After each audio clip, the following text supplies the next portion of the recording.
Bonjour et bienvenue sur JTPT, journal télévisé pour la Thaïlande, journal hebdomadaire qu'on retrouve chaque dimanche. On commence par saluer les nouveaux arrivants qui nous ont permis justement de passer à plus de 6000 abonnés. Et pour le coup, hier soir, j'ai fait une vidéo live. Si vous ne l'avez pas vue, pensez à regarder le replay. Et merci à vous si vous avez été présent pendant ce live. Et comme d'habitude, on commence par remercier les généreux, les très généreux, les très généreux donateurs cette semaine, avec un record qui a été battu par monsieur Lan Bruno qui a fait un don de 100 €.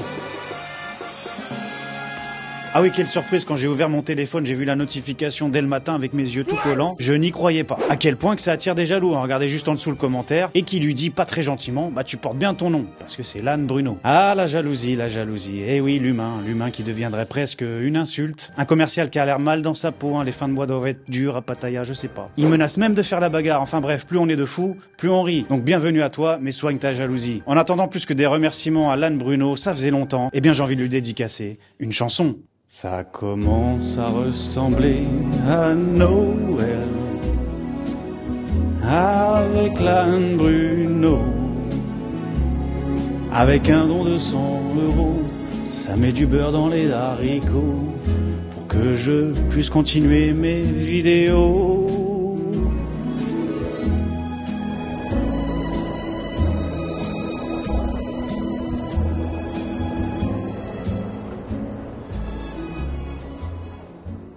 Et après ce magnifique et incroyable don, merci encore à toi Bruno, eh bien on a eu d'autres très gentils donateurs. On continue avec un très fidèle donateur GGFR01 avec 100 AED, alors c'est la monnaie des Émirats, hein, de Dubaï, etc. Donc une audience internationale. Sombre destin qui a récidivé pour la 3e semaine consécutive.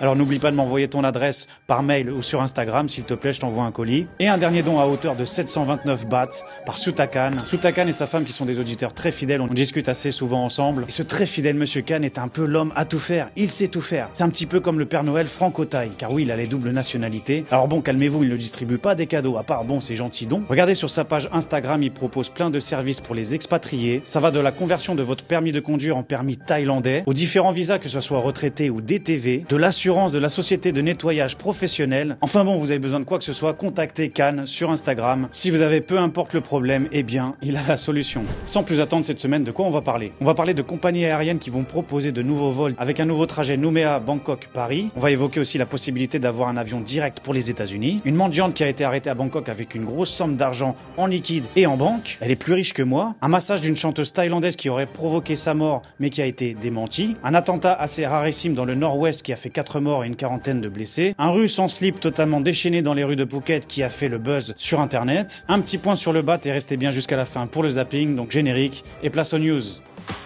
Journal télévisé pour la Thaïlande, il vous en fait offrande. Il aime les animaux, ainsi que les bons mots, il vous fera rêver sur toute l'actualité. On commence par une bonne nouvelle côté extension de compagnie aérienne. Ça va surtout plaire à nos amis francophones de Nouméa en Nouvelle-Calédonie. D'ailleurs, mon auditeur me l'avait précisé la semaine dernière. Et bien voilà, c'est confirmé. Une nouvelle ligne qui desservira Nouméa en s'arrêtant à Bangkok et ensuite Bangkok directement à Paris. Donc ce qui donne aussi la possibilité, une nouvelle ligne directe qui volera entre Bangkok et Paris. Car jusqu'alors, il y avait que les compagnies Air France et Thai Airways qui proposaient ces directs. Donc je trouve ça plutôt bien car pas mal de gens sont fans de ce vol direct à peu près de 12 heures. Puis comme je dis, plus il y a de concurrence, plus ça devrait être intéressant à comparer et avoir toujours plus de choix. Donc le 11 décembre, il y a eu un premier vol avec 291 passagers et l'événement a été célébré à l'aéroport de Suvarnabhumi. Donc parmi les invités, il y avait Jean-Claude Poinbeuf, ambassadeur de France en Thaïlande, Marcel Hunet, président d'Aircaline, Georges Selefen, directeur général d'Aircaline, ainsi que des représentants de l'autorité du tourisme des aéroports de Thaïlande. Alors on a pour exemple dans l'article à quoi correspondrait ce vol en termes de temps. Eh bien le vol partirait à Nouméa à 1h45 du matin, arrive à Bangkok à 7h55 et continue vers Paris à 9h55, arrivant à 17h25 le même jour. Donc certes, ça fait une grande journée, ça fait un vol de plus de 20 heures, mais quelque part, voilà, vous traversez quasiment le monde entier en prenant que 2 avions, donc c'est plutôt confort. Donc voilà, n'hésitez pas à me tenir au courant, à me témoigner si vous avez utilisé cette compagnie, à savoir ce qu'il en est. Et puis voilà, ça permet aussi aux gens de Nouvelle-Calédonie de venir plus facilement en Thaïlande. À l'inverse, il y a toujours une mauvaise nouvelle, eh bien il n'y a toujours pas de vol direction les États-Unis, des vols directs. Ça existait en 2015, mais ça avait été arrêté entre-temps. Il y avait un vol direct de Thaïlande à San Francisco. Et bien les compagnies ont jugé que ces vols de plus de 17 heures n'étaient pas rentables et bien entendu ont été arrêtés. Pourtant, un article souligne que le marché américain devrait atteindre 1 million de visiteurs cette année selon la TAT. Alors les discussions ne sont pas fermées et vont continuer et peut-être que d'ici 2025-2026, les vols directs Thaïlande-États-Unis reprendront. À surveiller, je vous tiendrai au courant. Fait divers suivant, une mendiante très douée ou alors qui a un réseau bien ficelé, c'est la question qu'on peut se poser car elle a été arrêtée sur place avec plus de 1,3 million de bahts. Ce qui fait une petite somme confortable de 36 200 € environ. Alors oui, elle est clairement plus riche que moi, hein, malgré ma superbe communauté qui fait des très généreux dons. Alors les autorités thaïlandaises ont mené une opération pour purger un peu les mendiants de la capitale, pour éviter de déranger le tourisme. Et c'est cette mendiante de nationalité thaïlandaise qui a eu le gros lot. Donc sur elle, dans un sac, elle possédait plus de 300 000 bahts en liquide. Donc on est à peu près à 8 300 €, hein, juste en cash, comme ça, qu'elle peut transporter tous les jours sur elle. Pourquoi? On ne sait pas. Et après enquête, justement, ils ont vérifié qu'elle avait un compte bancaire. Et sur celui-ci, eh bien, il y avait 1 million de bahts supplémentaires. Donc la soi-disant mendiante thaïlandaise avait bien déclaré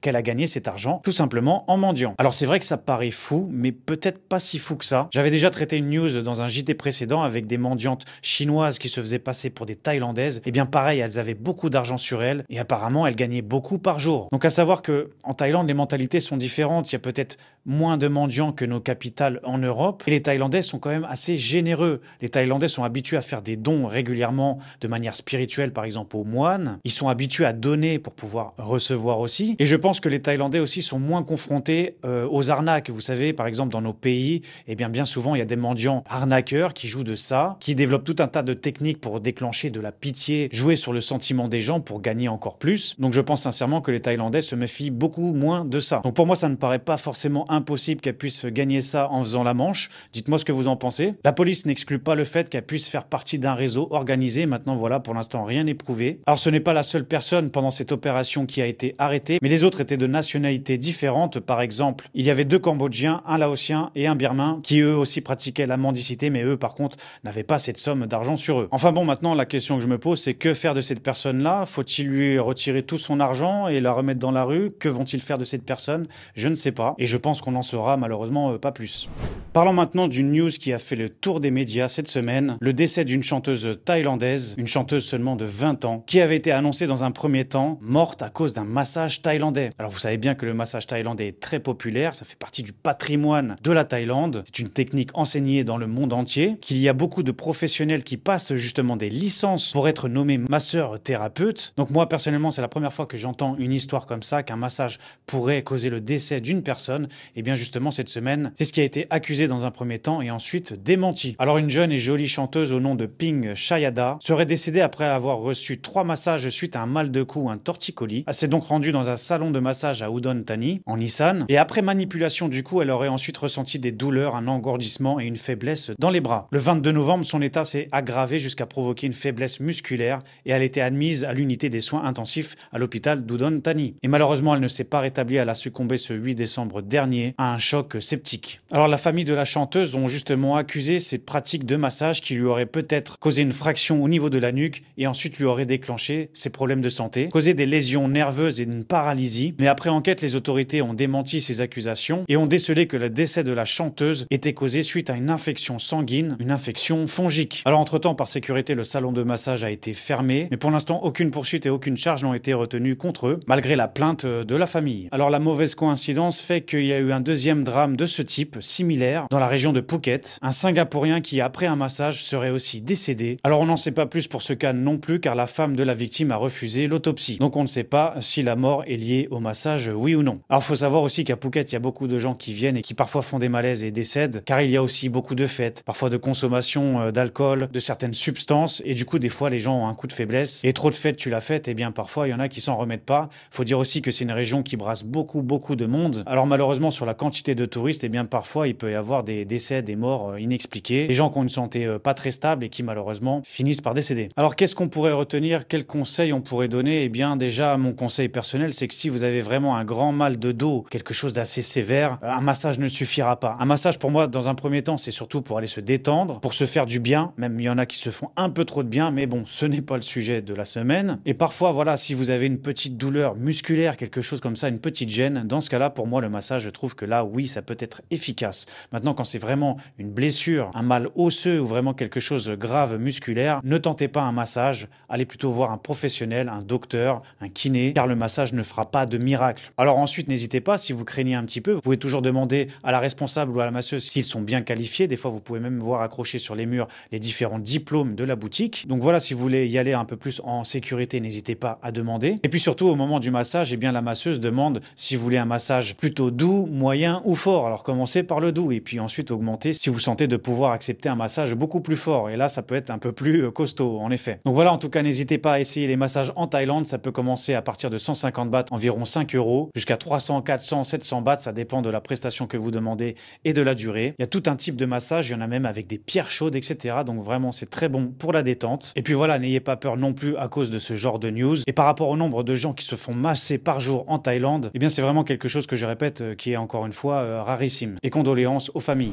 Autre drame dans le pays, mais qui reste assez rare, eh bien un attentat en Thaïlande, dans la région de Tak. C'est une région qui est à la frontière du Myanmar, anciennement Birmanie. Donc un attentat à la bombe pendant une fête organisée par la Croix-Rouge, qui a fait 4 morts et une quarantaine de blessés. Donc parmi les deux suspects, il y avait un Thaïlandais et un Birman, mais tous deux étaient d'origine ethnique de Karen. Donc forcément, malgré la frontière, eh bien des fois les cultures, les origines se mélangent, et du coup c'est le point commun qu'il y avait entre eux. Alors à noter que ces deux suspects avaient 17 et 16 ans, ce sont des adolescents. Ils se seraient vengés suite à une dispute qu'il y avait eu au festival de Loy Krathong précédemment le 15 novembre et donc sont revenus pour déclencher une bombe en plein pendant ce festival. Les enquêteurs pensent que le suspect principal n'est pas un civil ordinaire car l'explosif semble être de qualité militaire, à en juger par la destruction. Ce qui corrobore l'hypothèse d'un membre de l'armée KNU. Alors vous n'êtes pas sans savoir que la Birmanie actuellement, le Myanmar, est sous une guerre civile qui classe ce pays parmi les plus dangereux actuellement dans le monde. Et du coup malheureusement justement cette violence a tendance à franchir les frontières. Alors la Thaïlande cherche toujours à protéger un maximum ses ressortissants, à protéger les frontières. Des cas comme ça peuvent déborder, donc vraiment c'est un conseil de prévention. Évitez tout ce qui est région en frontière du Myanmar, ça peut être assez instable dû à cette guerre civile. Donc encore une fois, condoléances à toutes ces familles. Un autre qui lui a voulu faire la guerre, eh bien tout seul, un ressortissant russe qui a fait le tour, qui a fait le buzz sur internet, car on le voit totalement déchaîné, hein. Il est excité, hein. Je sais pas si c'est l'approche des fêtes, il en peut plus. Donc on l'a vu sortir dehors en slip et vouloir faire la guerre à tout le monde, à sauter sur les agents de sécurité et les policiers. Alors visiblement, il n'aime pas se faire tenir la main. Un policier court et petite balayette qui n'a pas marché malheureusement. Prise de soumission non plus qui ne marche pas. Il revient à la charge encore plus énervé. On dirait un méchant qui affronte les Avengers, mais les Avengers un petit peu fatigués quand même. On voit aussi une femme et les enfants, alors on imagine que c'est sa femme et ses enfants. Alors oui papa, je pense que papa a pris quelques petites pilules qu'il fallait pas, petites pilules en trop. On les voit malheureusement, ils pleurent, ils sont contrariés. Alors le russe continue à courir après les policiers et personne n'arrive à le calmer. Sauf plus tard, il a fini quand même par être arrêté, mis en cellule, jusqu'à temps de pouvoir passer sa petite crise. Et je pense qu'il ne fera pas de long jour en Thaïlande ou alors il devra payer une sacrée amende salée. Un point rapidement sur la conversion euro-baht qui fait que baisser depuis un mois gentiment, ça dégringole. Certains avaient prédit que par rapport à l'élection américaine, peut-être que le baht allait baisser et donc du coup qu'on allait avoir une meilleure conversion. Mais pour l'instant non, donc on est à un taux à 35,86 pour un euro d'échanger. Donc bon, on verra avec la fin de l'année et aussi l'investiture du président des États-Unis, ainsi que ces nouvelles mesures, voir si ça va impacter ou non sur l'économie mondiale, l'euro-baht ou le dollar baht. On refera un point plus tard. Donc sans plus attendre, passons tout de suite au zapping.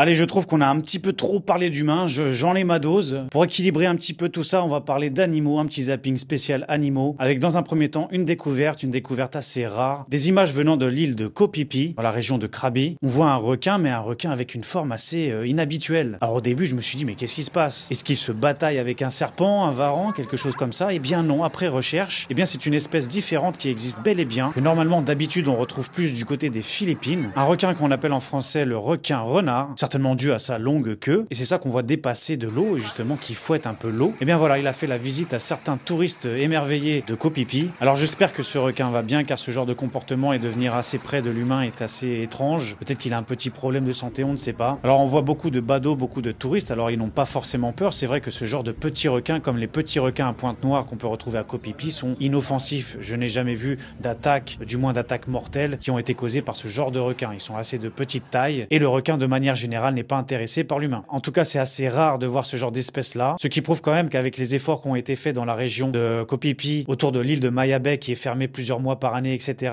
et aux mesures prises après pandémie, eh bien, il y a quand même une faune qui est revenue, ce qui est assez plaisant à voir et ce qui fait justement le spectacle pour nos chers touristes. Deuxième vidéo, celle-ci n'a rien à voir, mais on va voir un chien assez coquin, un chien assez malin. On voit via les caméras de surveillance un monsieur thaïlandais qui, comme vous le savez bien, avant de rentrer dans certains magasins, on enlève ses chaussures, voilà. On laisse les chaussures à l'extérieur et on rentre dans le magasin. Eh bien, ce chien a décidé de suivre ce monsieur thaïlandais pour lui soutirer une pantoufle, hein, on ne sait pas pourquoi. Donc il en saisit une et il s'en va aussi rapidement. Et là, on peut s'imaginer se mettre à la place du thaïlandais qui, en même pas 2 minutes, sa pantoufle a disparu. Il a beau faire le tour du quartier et le tour du pâté de maison, il ne la trouve pas. Alors il a certainement trouvé réponse après les caméras de surveillance. Et puis bon, j'imagine que même s'il a retrouvé sa fameuse claquette, qu'elle doit être dans un forcément moins bon état, car souvent les chiens, ils font ça juste pour jouer, pour mastiquer un peu. Voilà, donc ça va rallonger un petit peu la journée de ce monsieur thaïlandais qui devra retourner dans un autre magasin pour se racheter une paire de claquettes. C'est tout pour ce JT, merci d'avoir regardé jusqu'au bout. Peut-être un JT un peu plus court que les autres, car là, tout de suite, je vais démarrer le live qui s'est déroulé hier. Live pendant lequel on parle un petit peu de tout, donc c'est bien, c'est agréable, c'est entre nous. On évoque un petit peu tous les sujets. Je réagis au chat en direct. Et dans ce live, je vais parler aussi de la future direction de la chaîne, d'une nouvelle chaîne JTPT, avec ses fameuses vidéos extérieures. Donc n'hésitez pas à visionner ce live en replay. Il est disponible sur la chaîne. Si vous étiez là, merci d'y avoir participé. En attendant, merci pour vos interactions, vos commentaires, vos likes, vos abonnements. Si ce n'est pas encore fait, pensez-y. Merci du fond du cœur d'avance pour tous les donateurs. Ajoutez mon Instagram pour voir le JTO en vidéo courte. Restez informés, c'est rester éveillé. Prenez soin de vous. À dimanche prochain. Ciao. Tuna télévisé pour la Thaïlande, il vous en fait offrande. Il aime les animaux ainsi que les bons mots. Il vous fera rêver sur toute l'actualité. Et à la fin du zapping, on fait tous un clapping. Un vrai journal thaï, sabai, sabai, sabai, sabai. Journal télévisé pour la Thaïlande, il vous en fait offrande. Il aime les animaux